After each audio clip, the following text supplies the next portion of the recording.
it's not life.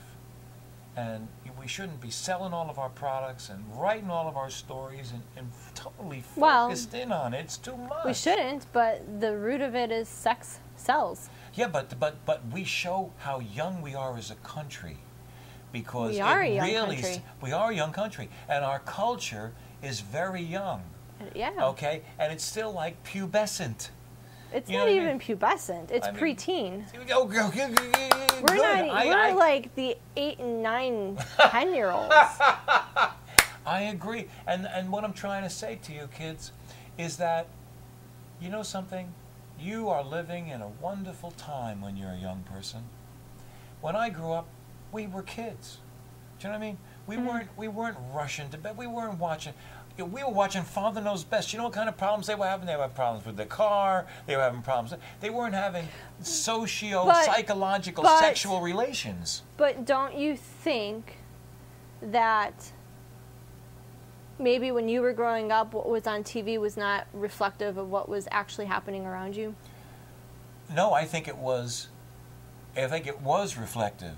Just like I'm sad to say this is reflective, because all of these little girls and boys are doing it, and and you see them every day. I do. You know better than me how wrapped up they are into it. When I walk the hallways and I see the kids making out, I just tell them no baby making in the hallways, and their response is, "I'm not making any babies," you know. And I said, last time I checked, it's the making out that started the process. Good for you. I mean, let's see. It all starts somewhere with a kiss. That's right. That does, you know, and that's a fact. So, you know, and but some of it I also think is cultural. Okay. Meaning? Because there's, and I see this more because the school I teach at is predominantly minority. Okay. And you hear stories that parents are excited because they're going to be a grandparent. Why would they be excited about that? Exactly, but it's a cultural thing. But you know what that means? That means that, I want to say this. It's very weird. As carefully as possible. They haven't been educated enough to know. Well, they might not have been, but again, I truly think it's cultural. But I think the reason it's cultural is because they're not developed. Think of some of these undeveloped or underdeveloped countries where you get married and you're married by the time you're 15 or 16 and you have your first child by the time you're 17 or 18. Yeah, come on. And so, you know, and when you move from that country to here, that carries on. Yes, that's the cultural part of it. You know. So, there are some friends that were at work where they told me stories about how their sister was excited. You know, their sister or aunt or somebody was excited that their daughter was going to have a baby, and you know, this friend, and they're going to be a grandma, and my friend's like, what? Well, you know, at 37. Yeah, who has been even sometimes maybe even who knows? Like, and they, you know, he said this is bizarre, but then he thought about it, and I think that culture. Well, he has more education issues. Part of it, I think, is education, but it's a cultural thing too. Well, it's truly cultural. And that shows, and that's the reason life has to move at the speed of the slowest. Because in other words, because listen, I want to say this in the most positive way, but they need better learning processes so that they're not excited and happy about that. What they need is the truth. Right. And I think schools, because of parents talking about what's appropriate to and not to teach their child when it comes to sex education, and you want to teach abstinence and not protection, because you know, shouldn't the parents do that? The parents should, but they're not, because they don't want to touch the subject with their kids. But that's the problem. The parents have abdicated what was that line you said? You're a teacher, not a babysitter. You're not a parent. So the schools take on that responsibility, but then the parents complain because the schools don't, you know, they want the schools to be conservative. In a liberal society, they want the schools to be conservative about some of that stuff. I don't want my little 4-year-old. I don't want my kids learning how to put on prophylactics over unicorn things. I don't want that happening at school. I will tell you, You got to take responsible. I don't want that happening at school either, and I don't think it should be happening in the middle grades. But they're talking about it. And maybe when you get to high school, maybe 8th grade, 7th and 8th grade should be a good time to learn. In health classes, under the right auspices. Right. You know, but that's older. Okay? But I mean, but to get back, to tie that back in, you know, that education would just be education if we weren't throwing all this other crap at them all day long on TV. And every magazine and every comic book. I mean, it's all, nothing stays away from sex. I mean, we paint this picture that sex is the end-all and be-all of life, and it's not. Well, then let's start at the very beginning with Barbie. Okay. Talk about a sexual doll. I guess that's right. Isn't that the lesson there? I have limited exposure let me tell to you, Barbie. Barbie's, if you were to take Barbie's measurements, right, and use math and right, put them into like an adult human, right, it would be something ridiculous. Like she couldn't stand like up, an 18-inch waist, right, 36-inch chest, right, and like 42-inch hips or something. Right, something ridiculous. Right. Like it's not natural. Right. And actually, because of complaints about how unnatural it was, the Mattel company changed the shape of the Barbie doll to be more realistic. Wow. A couple years ago. But I remember when that happened. I was maybe like 13 or 14 when that happened. And you know something? Maybe that's where it began. began. But maybe it started with that. And maybe it started also when World War II, and it was women, home alone trying to get jobs and raise children while the men were fighting off on the war. And so the kids were left with not a constructive, a supportive home and environment. Right. And maybe parents wanted to teach their children, but they couldn't. Right. You couldn't have that education. Right. And also too, some of it might be religious based, because I know that my grandparents were very religious. Right. And I'm pretty sure that none of them sat down with my parents and was like, let's talk about how you were made. Oh no, believe me, I understand. Do you know what I mean? But now, in today's internet society, we have an opportunity to, and that's the other thing too, because on anything any kid wants to know about sex, he don't need anybody. He Googles up, and everything else. But what I'm trying to hit a lick for. Nobody is going to be telling you this on television.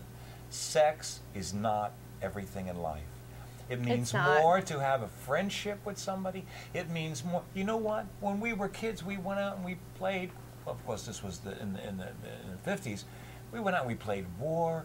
We played in construction lot. I don't necessarily want some of my students playing war either. Well, but I'm just saying, cowboys and Indians, whatever you want to call it. Well, can I say that? Oh, you mean Native Americans and white men? No, okay. No, cowboys and Indians, what we play. The point that I'm trying to make is we went out and we played. Mm-hmm. Okay? We rode bicycles without helmets. We did all kinds of things. And you know what? Most of us lived.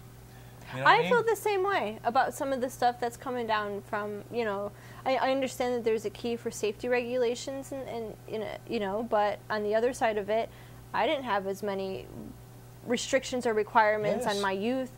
I think I turned out okay. You turned out fine. I turned out fine. I'm not talking. Don't use me as an example. I think some of it though it all stems from the home, and that parents abdicate their responsibility to raise their children. You think yes, maybe some parents did that, and you can see other parents possibly it happened because of mom and dad had to work multiple jobs. Yeah, I know, but still, they're not getting that information into their kids. Right. And the sad thing about it is, the TV and the internet has more time with their children than they do. That's true. We accept that. You can't even punish a child to go to the room anymore because they got so much junk in there. Yeah. Okay. You don't punish a child and make them stand next to you the entire day. Right. But it's good. There you go. Good for you. And wouldn't that serve them both better? It would serve both the parents and.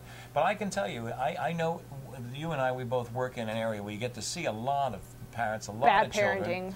Bad parenting. But you can see the good ones and the bad ones, and you can tell how the kids react what kind of home environment they're in, and you can tell how the parents react, what kind of parents they are. My favorite is when the parents say, if you don't smile for this photo, we're not going to go swimming.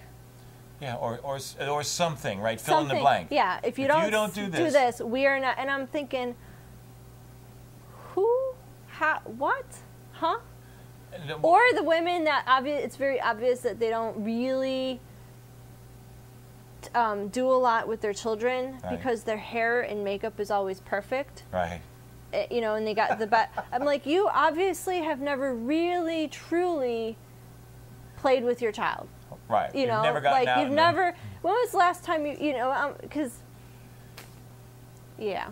No, but see, and that's why, and that's one of the things we talked about, even a long time way back on the early shows. Oh, about kids in the restaurant and. Yeah, kids in the restaurant, and the fact of the matter is that you can't. Merit pay might be a great idea, but the only thing that makes it good is judging the merit on the proper things. And until the parents are part of that equation, it can't be pushed on the teachers. Listen, I don't like employee service unions. I am radically against them. Everybody knows that. We know. Okay, because of the way they handle it and because of the way they're set up. You know, the taxpayer is left out of it. This guy does this for this guy, blah, blah, blah. But we all agree, even you agree, that there are good teachers and there are bad teachers. Let's put it this way. There's good There's parents. good and bad in everything. Parents, yeah. Okay? And you got to have a way to judge that. And I think we talked about this one time too. We're getting near the end of the show. I have to say that as being a teacher in the classroom, when it comes to working one of my other jobs and I have to be out and around kids and parents and I see a child doing something they're not supposed to do, I have no fear in going in and initiating some sort of disciplinary action with that child. Not like hitting them, but giving them that look of like, you will stop or else. I call it the mother look, the threatening mother look that your mom would give. You'd be like, no, then just look at them. Yeah, and they get it. And but they look at, you know, the kids look at me and they're like, oh, and I'm thinking, where's your parents in this? Right. Like, they're too much. They're too removed. They're too wrapped up in their own. Well, we talked about that too. It's easy to make kids. They don't come with an instruction booklet, and that's. You should write a book. Well, you know, I mean, there should be a book. There should be. You want to know something? I bet you wouldn't be that hard to write a book. So you write the book. Well, you're going to write the book, and he's going to run for president. But next week we're going to do something else. I better be your education advisor when you win this thing. Absolutely. You think I would take a chance and not do that? Because you'd be camped out in my yard. I will knock you out if I'm not. If you screw up our education system, I will knock you out. Doesn't she? She looks like such a nice person. Macho. Now listen, we should look at. I did get to cross a few things off. Oh, we could take off Locks for Love, Parentals. Oh boy. Oh boy. We'll start next week with that. Oh, it's time. Okay. It's always a pleasure being with you. Always a pleasure. I mean that. You're such a sweetheart, and I love you to death. Okay.